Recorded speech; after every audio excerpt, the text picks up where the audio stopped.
that will give you all the classes. Like there's like 20 of them now. Maybe this is the 20th class. It's the 20th. So what she's done is she's separated all the, each class, but also she's edited out the meditations. So there's just the meditations plus the classes are there, and which is really handy.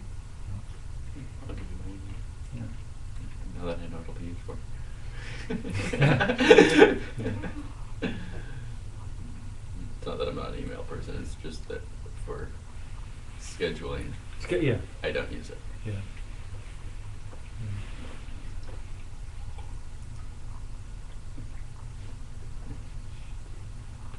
So you remember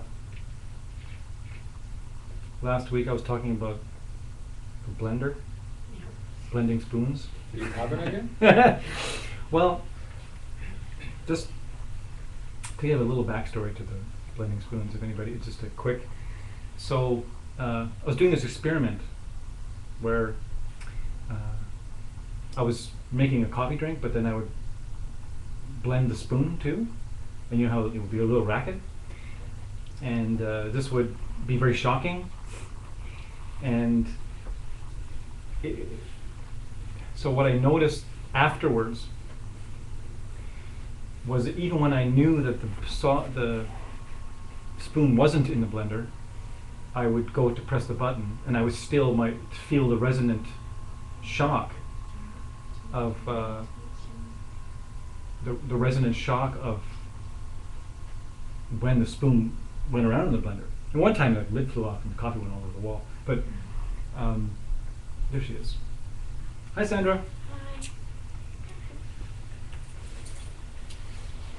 And so I began to just mindfully be aware of my body each time that I did the blender, again without the spoon in it.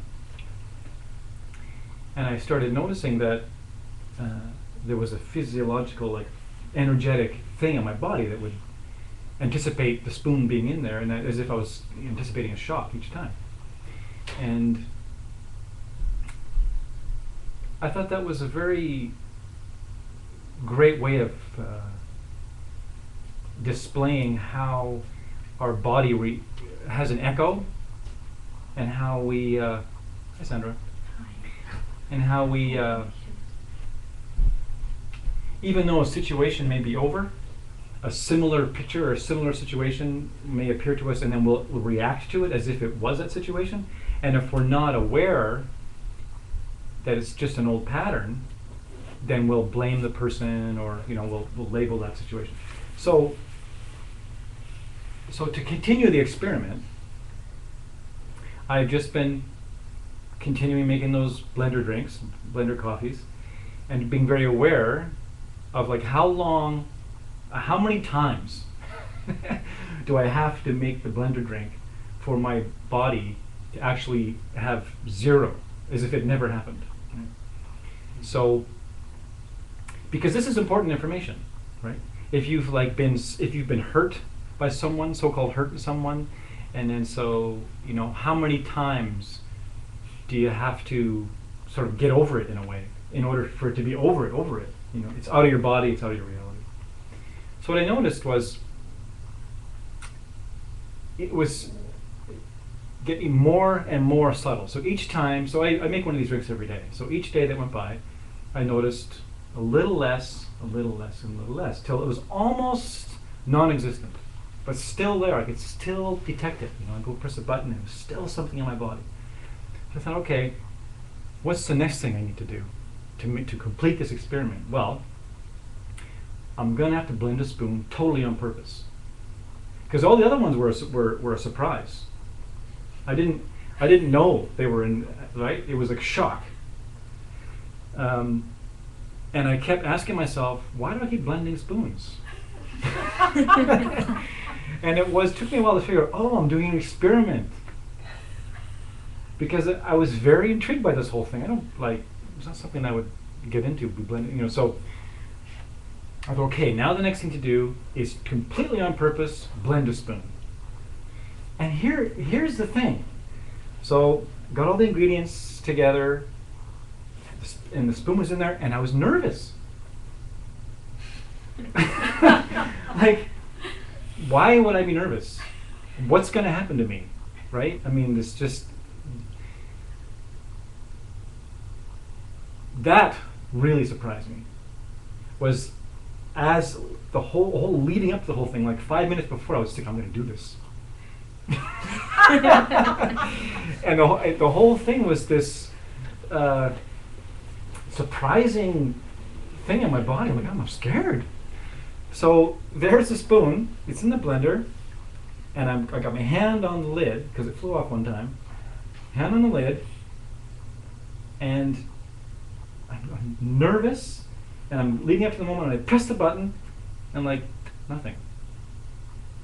I'm just aware, and the spoon's going around and around, and it wasn't nearly as loud. It wasn't nearly as shocking. It was like a letdown in a way. And I thought, okay, that's the difference between awareness and no awareness, for one thing. It's like, I don't know if you ever, I remember when I was a kid climbing a tree once, and a spider went into my shirt, and I looked down, and I saw this spider like about this big, and I just let go, and I fell out of the tree. And then I looked down again, the spider was just this tiny spider, So that's like, with no awareness, with a lack of conscious awareness, things are totally out of proportion. So then I go, okay, but what about the next time I do it with mental awareness, knowing there's no spoon in the blender? So I did that. Gone. There was no resonant pranic surge in my body. And I recognized that I had conquered the spoon.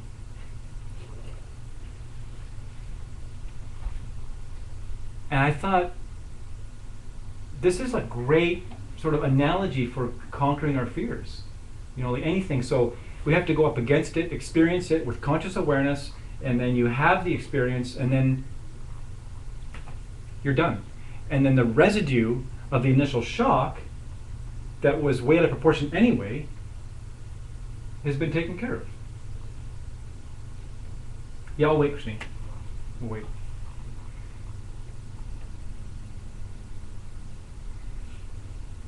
So I know some of you didn't hear the first part of the story, which was yesterday. I mean, not Monday. That's what it feels like yesterday. And you could maybe draw your own conclusions and compare it to your own life as to some of the things that have happened in your past that shape your reality today. The little reactions that we have to certain people that we see.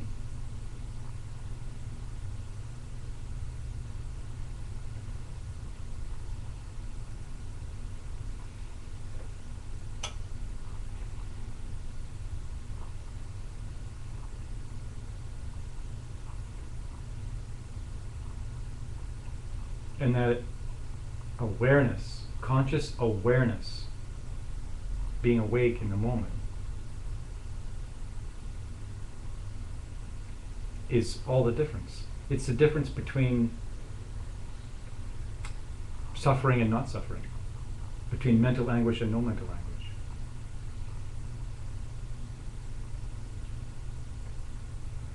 anguish. I'll say a couple more things because I know Christine's heard this before, but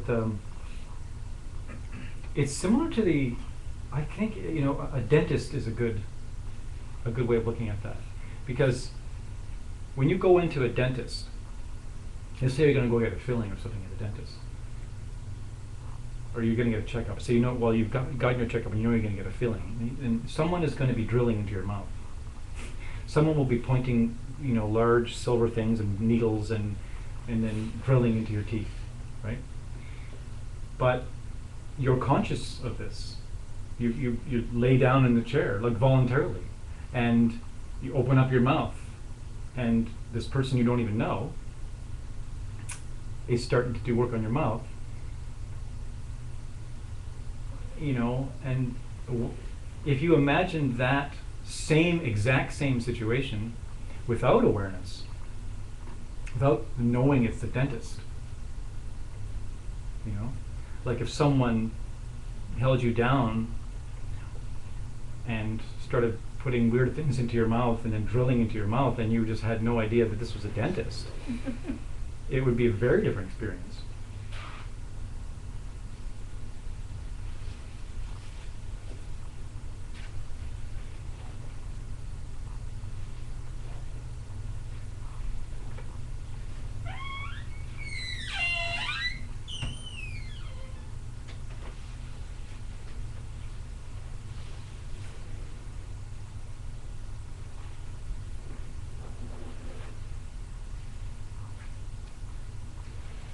Because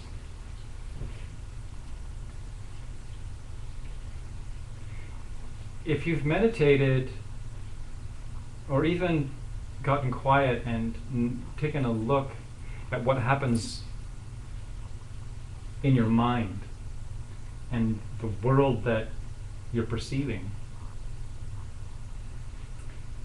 it's not the world that anyone else is perceiving. And all your phobias, all your fears, all your joys, all your hopes, everything that makes up your motivations, what you think is possible, what you think is impossible, like none of those things are you. None of them are. It's interesting. This is the beauty of doing deep meditation, is you can get to this place of looking at it and going, well, where is all this coming from? Where is all this seemingly, and it is an endless barrage of ideas and voices and opinions about yourself, about other people, about your goals, whether you're failing at them or succeeding at them, or just 1,000 things. Where is that all coming from? Like, where is it all coming from? Nobody's handing it to you. There's nobody like with some kind of machine like throwing ideas at you and making up a reality for you. There's something about the quality of the deep consciousness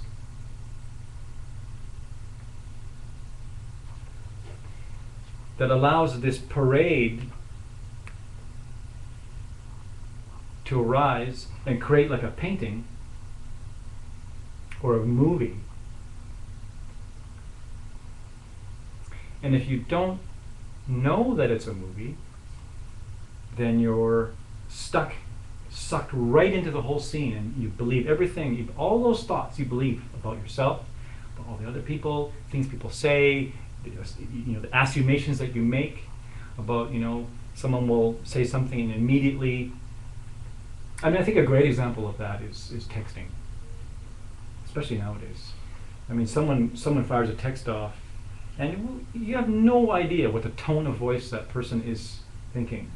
You could take it in a million different ways. You can sort of recognize your hopes and dreams in a text.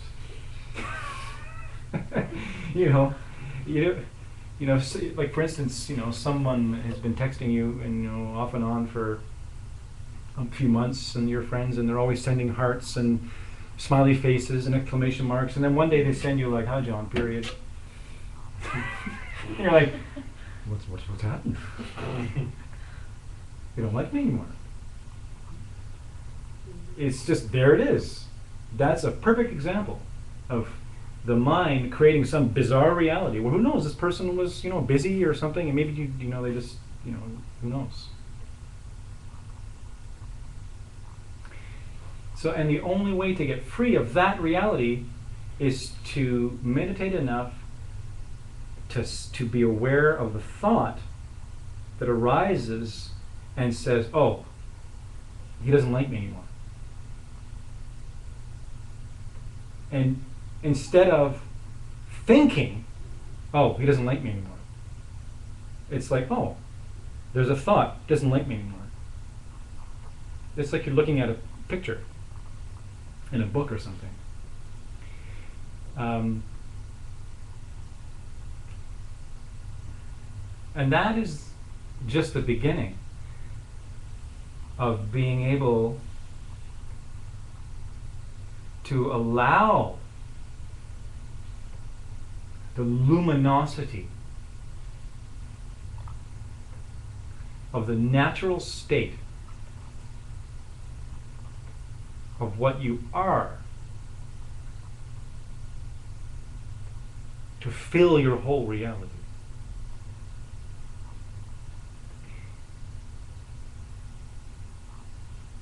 If we're not aware that this, I'm going to call it a barrage or landscape or horizon, a limitless horizon of ideas and thoughts that we believe to be an actual reality, instead of knowing that the actual reality is the luminescence of our very own being. That's really the only actual reality. Everything else is this impermanent display of things that come and go. Okay, that's great. How do you get there? Because life's not going to stop.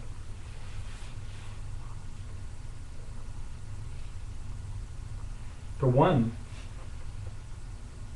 it takes a certain amount of stubbornness, a certain amount of willfulness to sit down in meditation every single day and look for the spaces between the thoughts, look for the luminescence in the world, the luminescence that is behind everything that you actually are.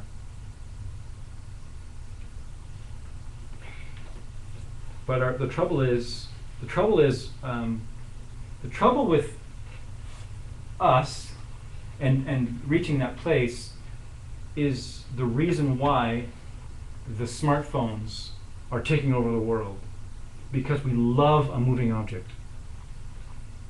It's much more difficult for us to look at an object that's not moving. Like if you lay down one starry night on a picnic table, you're out camping or something, you look up and you're looking at the vast sky. It's full of stars. It's a beautiful night and you're just like, the expanse. As soon as a satellite goes, the mind goes right to the satellite and watches the satellite go. There's a whole vast universe to take in, but immediately, a falling star, anything, any moving object, And so, what do you think the smartphone is? It's any moving object. We're like, anything but, being with the magnificent horizon of our awareness. I mean, you see people now. This is it. They're totally dependent upon distraction.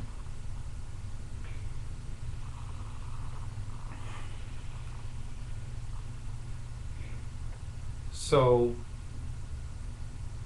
that's the mind. There's the capital M mind, luminosity. And then there's the small m mind. Everyone's got that. And that mind is confused. That mind doesn't have any answers. That mind will never have any answers. And that mind, not only is it confused, but it will fight with itself, and it will do anything in its power to stop you from getting quiet enough to actually see it for what it really is. Because as soon as you see it for what it really is, that's the beginning of your total freedom. And there isn't any other freedom. There is no other freedom other than the freedom from your own mind. And that's it. And that's good news, because you can do something about that. You can do something. That's in your hands. And all it is a daily practice. So why don't we do some? Do a little meditating. If you need to shake out your legs or anything like that to get ready, then do so.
So beginning, as always, at first, checking in with your body.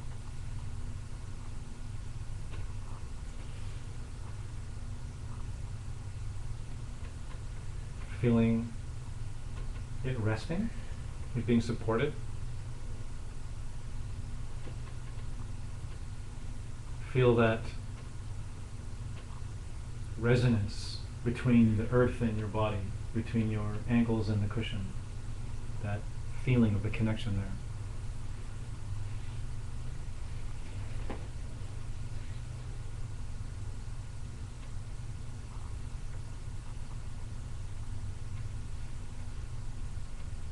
Always a very fast and efficient way of pulling your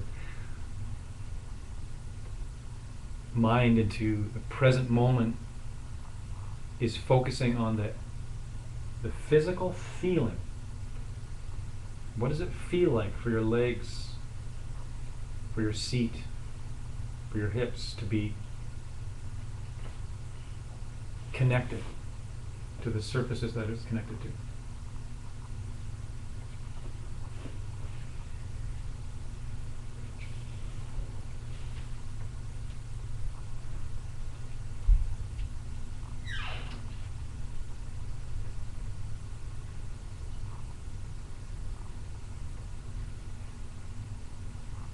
If you want to be more present and more in the moment, continuously let go of mental images associated with the feeling and stay with the feeling alone.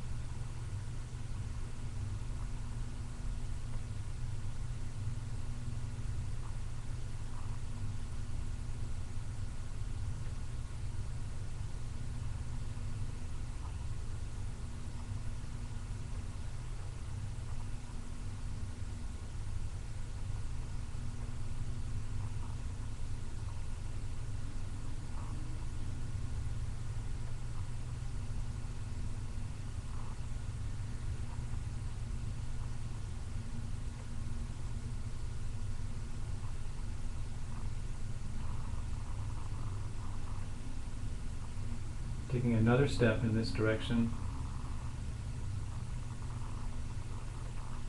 tune into the feeling of the outer parts of your body that are maybe exposed to the air.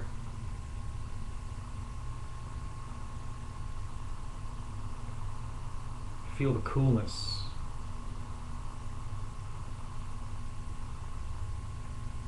Of air against your skin.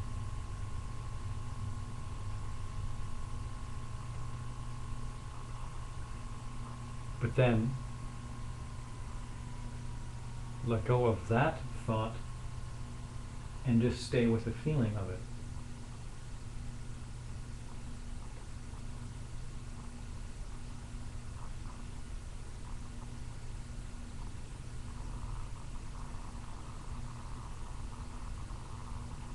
And then how about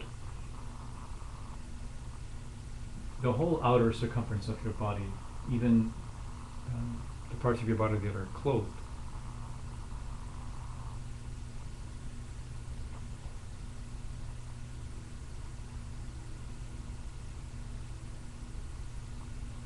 So you're focusing on, what does it feel like to be sitting here right now? Just the physical, the tactile sensation.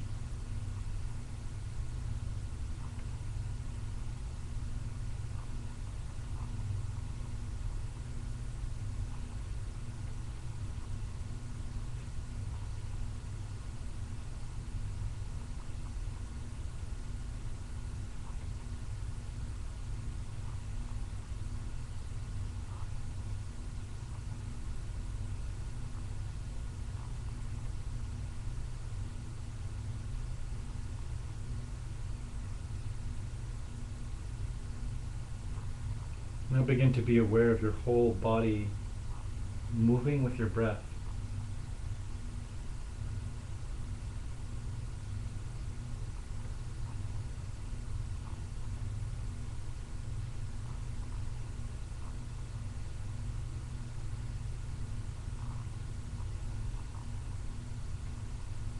It's like you're being very drawn into this succulent feeling of the body simply undulating with this natural breath.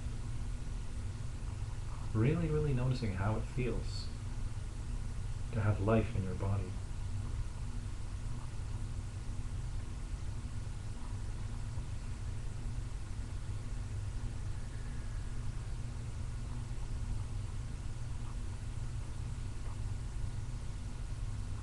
And to take it a step further into, again, sheer presence of moment, do your best to continually let go of mental images about what your body looks like.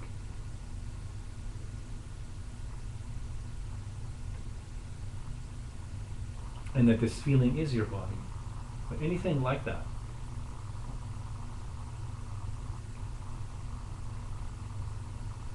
So you're just curiously tuning into these feelings, these physical feelings all around you.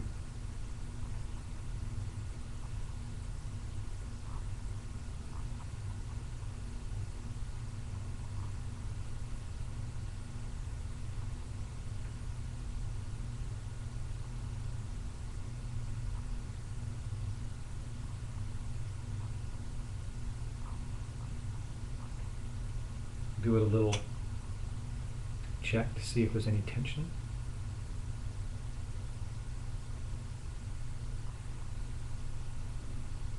And if there is tension mounting, breathe into it and let it go on an exhale.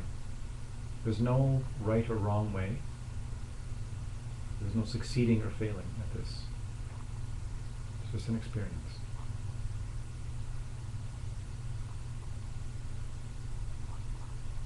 You're just being aware of what is.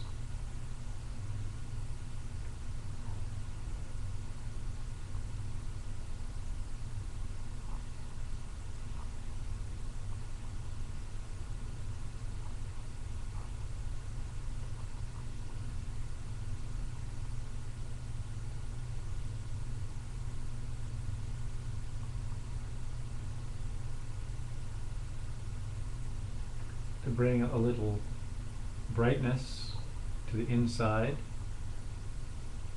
put on a little bit of a smile. Doesn't take much, just a tiny movement of the corners of your mouth upwards will entice prana into your central channel, which will bring a light to the inside, will ignite a light on the inside.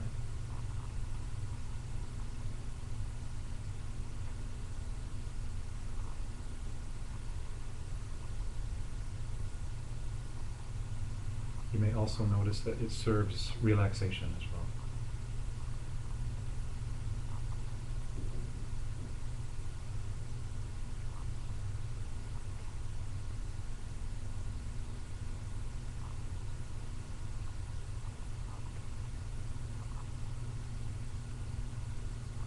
Now we're going to bring our focus in to a finer level. Now drawing the focus in to the area of the nostrils.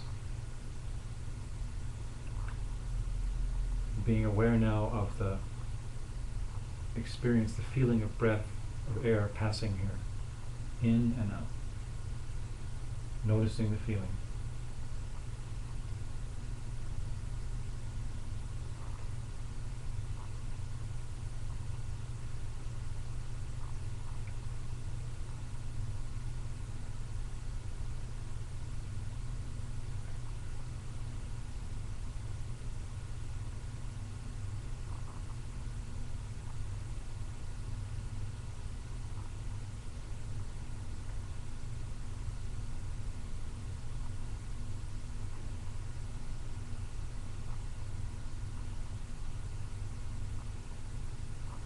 Now drawing even more inward, pulling the focus into the center of the head,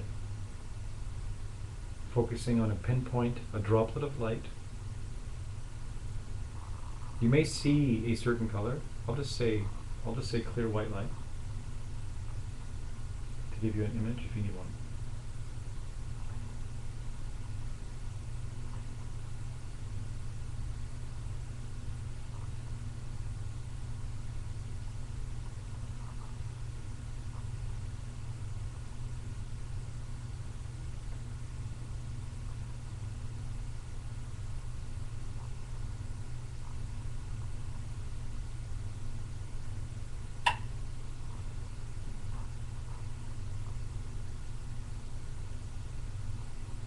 As you focus on that light in the center of your head,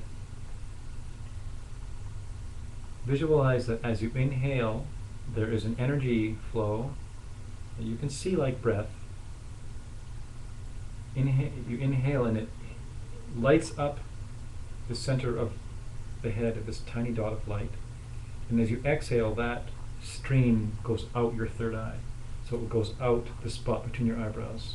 So now you're inhaling through your nose and exhaling out the third eye.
Now you're releasing focus on the breath itself, involved with this third eye, and now this droplet of light you see begins to glow brightly and send out countless rays of light that then hit the outside of your body, like it's lighting up the outline of your body from the inside.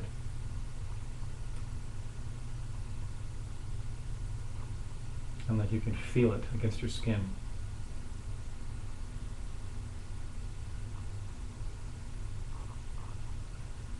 Filling your whole inner body with this diamond white light coming from the third eye, or coming from the center of the head, a droplet of light at the center of the head.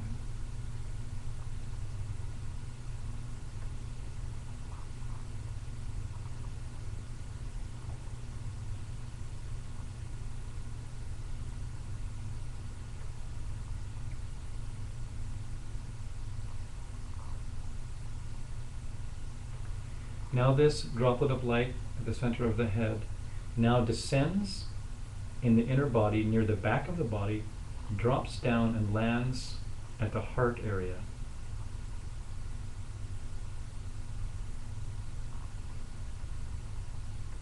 Where it continues to do the same thing.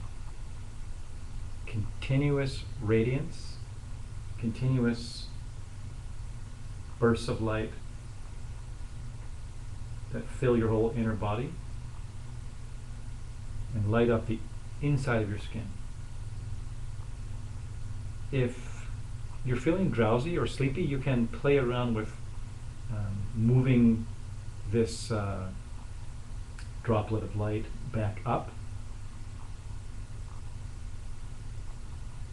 and stay there, or go back and forth. Just sometimes we need more activity if we're drowsy.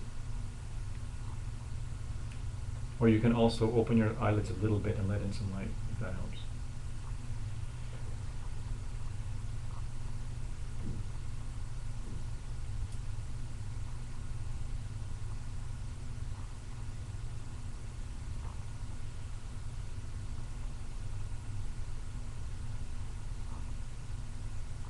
So now this light at the heart fills the body, but then also bursts past the skin and becomes a light that is lighting up the scenery of your mind. Whatever it is that your mind is seeing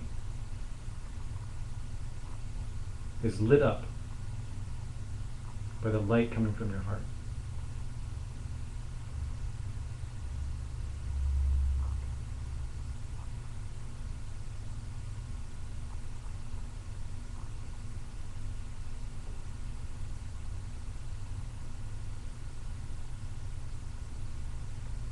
Whatever thoughts you may have, whatever thoughts that may arise, whatever pictures that may come,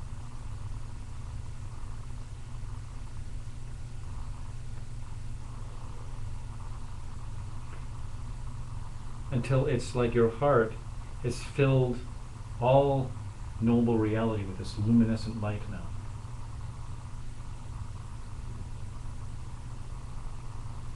And all the parts of your body, the parts, the thoughts that are parts, the sounds that are parts, are all just fragments that are moving around inside this luminosity that is coming from your heart.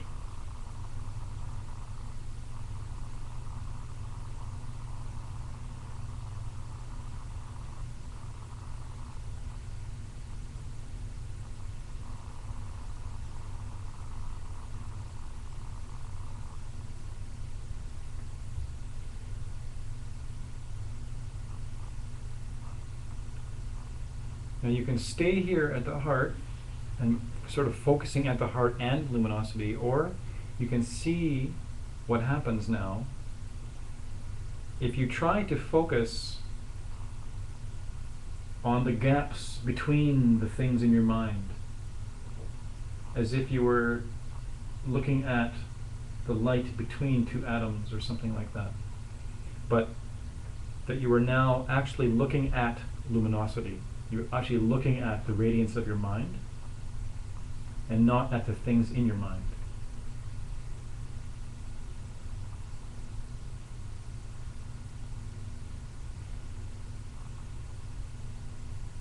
You could think of it like this.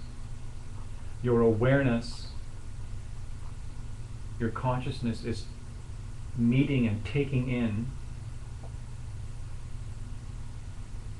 being with its luminant nature.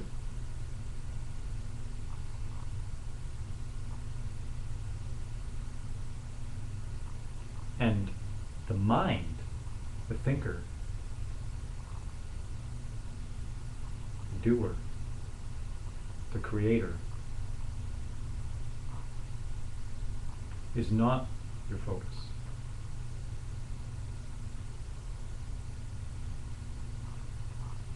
And try and feel the pull between the two of them as you attempt to be aware of the luminescent space.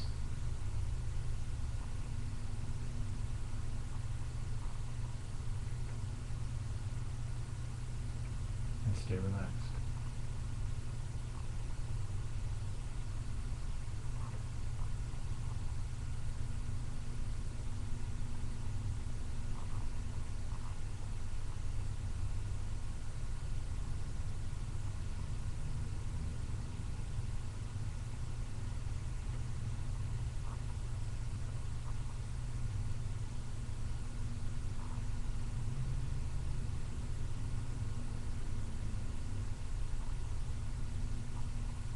if this is challenging, you can just ask yourself questions like,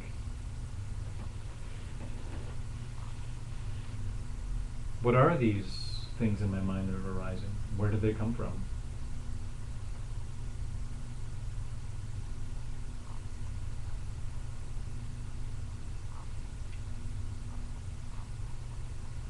Why do I have an idea that I'm not totally enlightened? Why do I have some idea that I'm just a normal suffering person?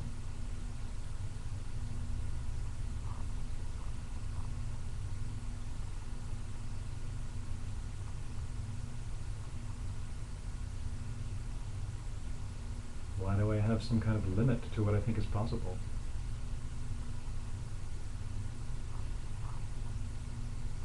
If you do,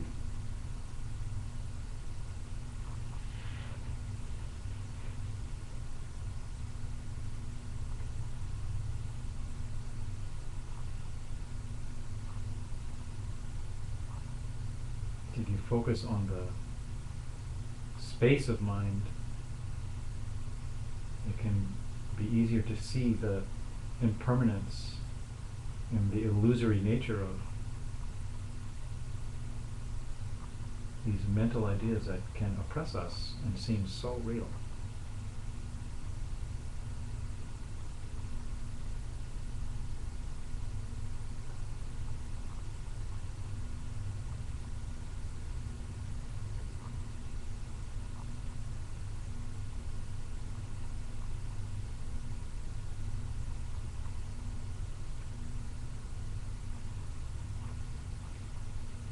And then just before we release the meditation, take a brief moment and think of some of the most, some of the amazing people that are in your life.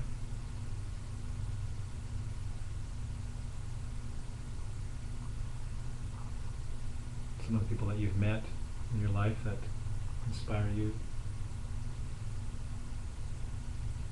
that you love, that you feel their love for you, and you're thankful for.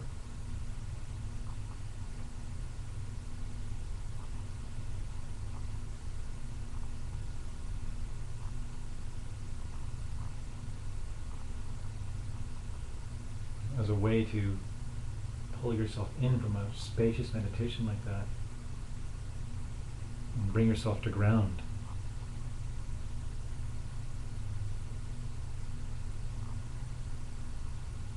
Think of people that we love or that have loved us.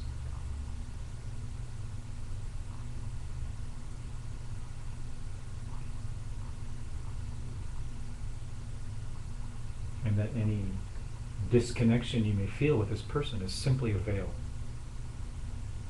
simply an obstruction of the mind, and it doesn't really exist. And that the luminosity of your mind will show you that.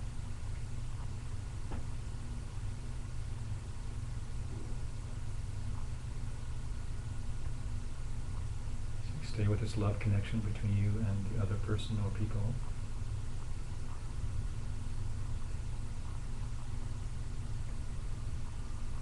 Thank them for being in your life, whether it's now or before.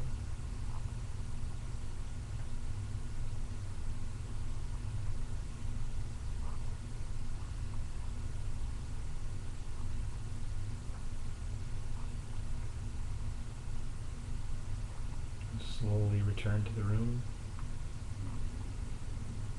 always coming out of meditation gently, slowly. Good habit to have the eyes cast down slightly in front of you for a bit before you open up your awareness to the rest of the room.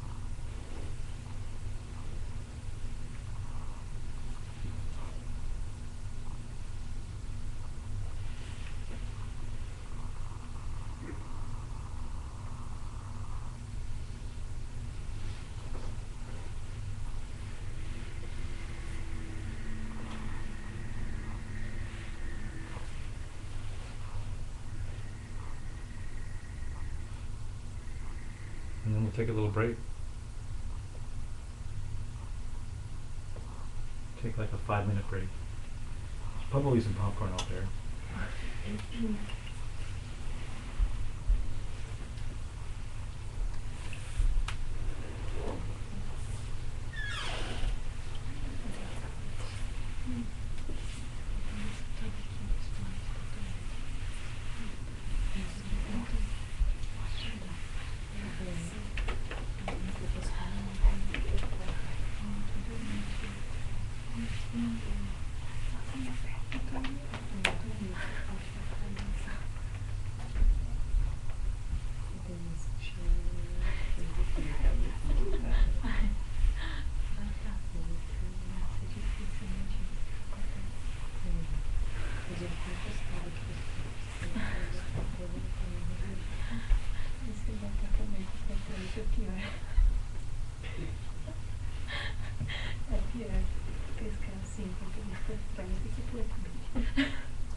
É onde? Não olhei pra você. Distracted? Yeah. Were you working up to the moment that you showed up? That was